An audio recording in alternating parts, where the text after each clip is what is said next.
भरद्वाज ऋषि की अगुवाई में रह रहे सभी नगरवासियों को विषाद हो रहा था कि हम लोग भोग विलास में क्यों फंस गए। कहीं इनसे असक्त होकर हमारा मन नियम व्रतों को ना त्याग दे। ऐसे ही सोचते सोचते सवेरा हो गया। पर जैसे किसी बहेलिए के द्वारा एक ही पिंजड़े में रखे जाने पर भी चकवी चकवे का रात में संयोग नहीं हो पाता, वैसे ही भरद्वाज जी की आज्ञा से रात भर भोग विलास की सामग्रियों के साथ रहने पर भी भरत जी ने मन से भी उनका स्पर्श तक नहीं किया। और फिर प्रातःकाल भरत जी ने तीर्थराज में स्नान किया और अपने समाज सहित मुनि के सामने सिर नवाया और फिर ऋषि की आज्ञा तथा आशीर्वाद को सिर माथे पर लगाकर उन्हें दंडवत प्रणाम करके उनसे विदा लिया। उसके बाद रास्ते की पहचान रखने वाले कुशल पथ प्रदर्शकों और सब लोगों को अपने साथ लेकर भरत जी चित्रकूट के लिए चल दिए। भरत जी राम सखा गुह के हाथों में हाथ रखे हुए ऐसे जा रहे थे मानो साक्षात प्रेम ही शरीर का रूप धारण किए हुए चला जा रहा हो। ना तो उसके पैरों में जूते थे और ना ही सिर पर छाया थी। उनका प्रेम, नियम, व्रत और धर्म सब सच्चा था। वे सखा निषाद राज से लक्ष्मण जी, श्री रामचंद्र जी और सीता जी के रास्ते की बातें पूछ रहे थे और वह कोमल वाणी से उन्हें सब बता रहा था। श्री रामचंद्र जी के ठहरने की जगह और वृक्षों को देखकर भरत जी के हृदय में प्रेम रोके नहीं रुक रहा था। भरत जी की यह दशा देखकर देवता फूल बरसा रहे थे, जिससे पृथ्वी कोमल ही हो गई थी।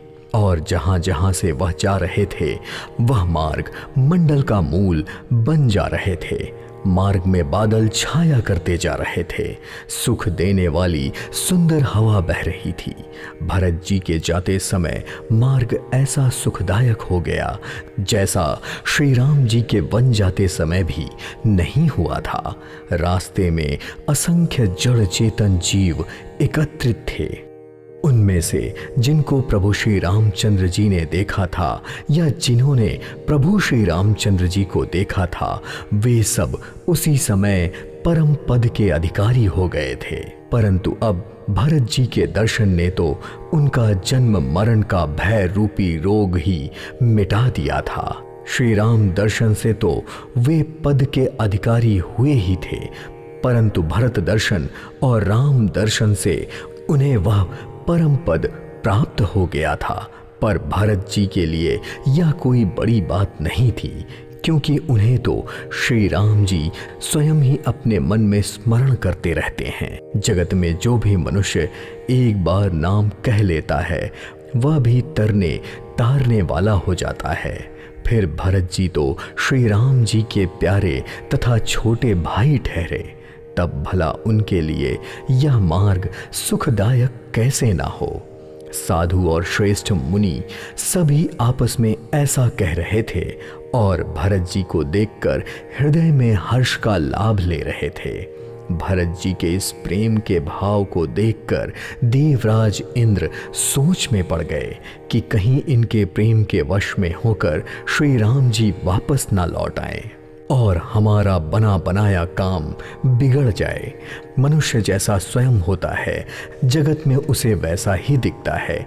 और उसने गुरु बृहस्पति जी से कहा, हे प्रभु, आप वह उपयोग कीजिए जिससे श्री राम जी और भरत जी की भेंट ना हो। श्री रामचंद्र जी संकोची और प्रेम के वश में हैं और भरत जी प्रेम के समुद्र हैं। लगता है बनी बनाई बात बिगड़ना चाहती है। इसके लिए कुछ छल ढूंढकर इसका उपाय कीजिए। इंद्र का वचन सुनते ही गुरु बृहस्पति जी मुस्कुराए। उन्होंने हजारों नेत्र वाले इंद्र को ज्ञान रूपी नेत्रों से रहित मूर्ख समझकर कहा, हे देवराज, माया के स्वामी श्री रामचंद्र जी के सेवक के साथ यदि कोई भी माया करता है तो वह उलटकर उसी के ऊपर आ पड़ती है। पिछली बार तो श्री रामचंद्र जी का रुख जानकर ही कुछ किया था, परंतु इस समय कुचाल करने से हानि ही होगी। हे देवराज, श्री रघुनाथ का स्वभाव सुनो। वे अपने प्रति किए हुए अपराध से कभी रुष्ट नहीं होते, पर जो कोई उनके भक्त पर अपराध करता है तो वह श्री राम की क्रोधाग्नि में जल जाता है। लोक और वेद दोनों में यही कथा प्रसिद्ध है और इस महिमा को सभी जानते हैं। सारा जगत श्री राम को जपता है और श्री राम जिनको जपते हैं उन भरत जी के समान श्री रामचंद्र जी का प्रेमी कौन होगा।